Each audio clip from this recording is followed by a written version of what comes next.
Now in the U.S., the Biden administration is reportedly negotiating a plan to offer $450 per person, $50,000 per person to families separated at the border as part of the zero tolerance policy of predecessor Donald Trump. Citing people familiar with the matter, journalists reported on Thursday that Homeland Security, the Departments of Justice, as well as Health and Human Services are considering paying what could be close to $1 million per family in settlements, since most of the families separated were made up of one parent and one child. The move, according to the report, is part of an effort to settle lawsuits on behalf of parents and children who were separated after crossing the U.S.-Mexico border to seek asylum. According to reports, at least 940 families alleged that parents and children are suffering from long-lasting emotional distress, trauma, and psychological harm due to being separated for years in many cases.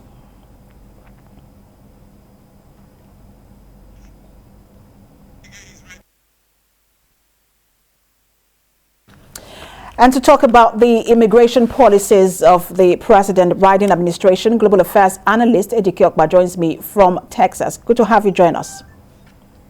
Thank you. How are you? I'm doing well, thank you. This separation crisis started, with the Trump administration in what many saw as a very hardline immigration policy by the Trump administration.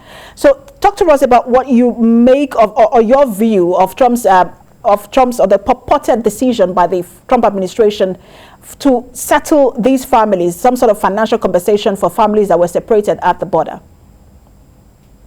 Well, let's be clear. Immigration issue didn't start with Trump. Obama had the issues about immigration, George Bush. So immigration has been one of these, toss-up kind of policy that every administration has their own angle to. Trump actually was known to say nobody should die coming to America, but so what is happening now is Biden administration jumping in and probably want to make a political score, by offering to pay people who are illegally trying to break into America. I don't see that happening. It may be a sensational news item, but it's not going to happen because why should anybody pay anybody who's trying to break into their own home? America is our home, and nobody's entitled to come here illegally. So if for whatever reason these people, for whatever conditions in their own home country, want to get into America, by all means, America should not pay them. That's my position, and it's not going to happen.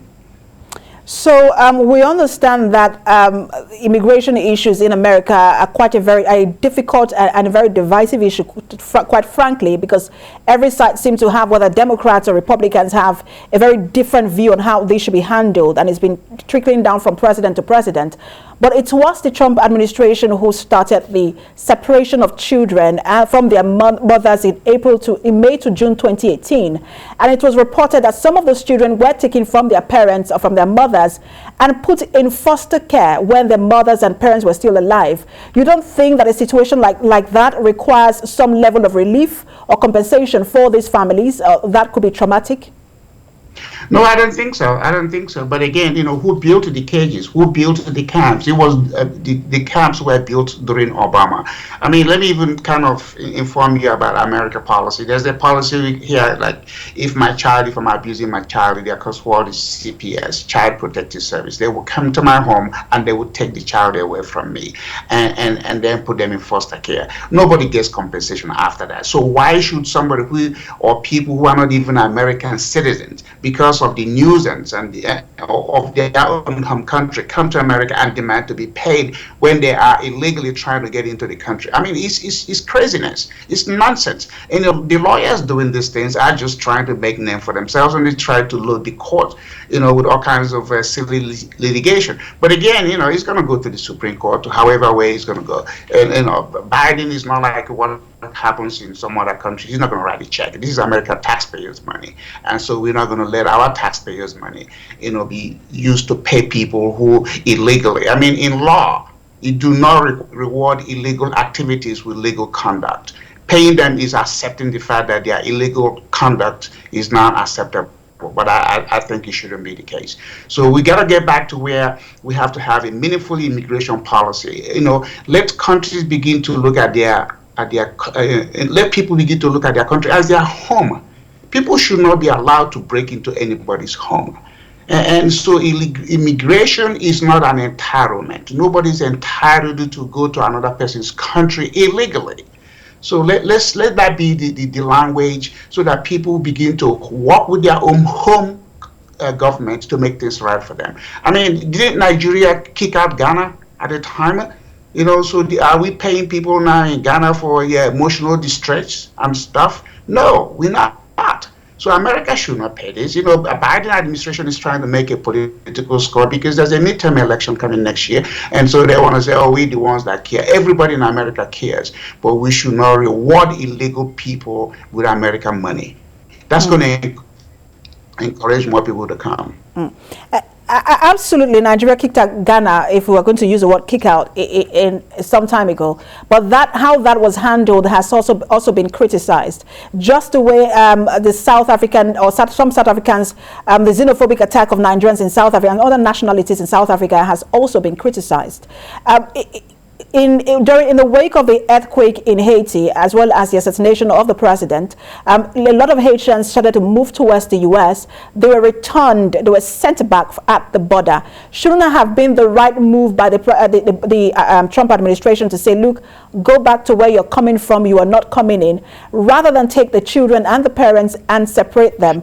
But while you're answering that, there is the lawyers to the migrants are also saying, look, they should also get the citizenship along with the compensation. That would be the right thing to do. Again, these are our wish lists. It's not going to happen. Look, Haiti does not have a border with America. So obviously, if you look at the requirement for asylum, you have to go to the nearest country. So they would have moved through many other countries. There's this effort from Southern American countries to undermine America and make us look bad. America is not a bad country. We have to protect our country. We have to restrict people who want to come here illegally. Trump, to his own credit, said nobody should die coming to America. I'm an immigrant. I came here. My father would not have allowed me to leave Nigeria if I didn't show him a visa. So the same thing, if people coming into Nigeria or anybody's country, take your country as your home. And God, if people jump into your fence and come into your bedroom, are you just going to clap for them and give them a living room? Heck no, kick them out. We have to be very firm. Just quickly, because of my time, I want to jump in. Sorry, my apologies, I have to interrupt, but I want to quickly jump in with the last question because of my time. What do you think should be done? Because the border control has become a very divisive issue. There has not been an effective system to manage it. The Biden administration is also under pressure to do something. What can be done in terms of border control in America? Well, this simple answer to your question is we should build a wall. We should restrict anybody from coming. That's it. But then, it's the politics has to be who is in Washington. Is it Democrats, is it Republican? We're playing game with this stuff. At the end, is the countries, are the people that are coming that are suffering. And remember, every country now is ruled or governed by people native to that country.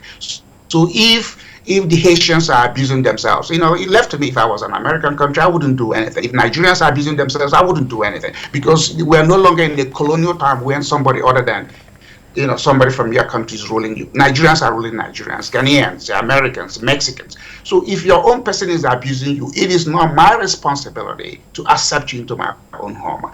People should start facing their own country and dealing with their leadership in order to come up with a formula or a system that enables them to live the better life. People should migrate by choice and not by force. All right.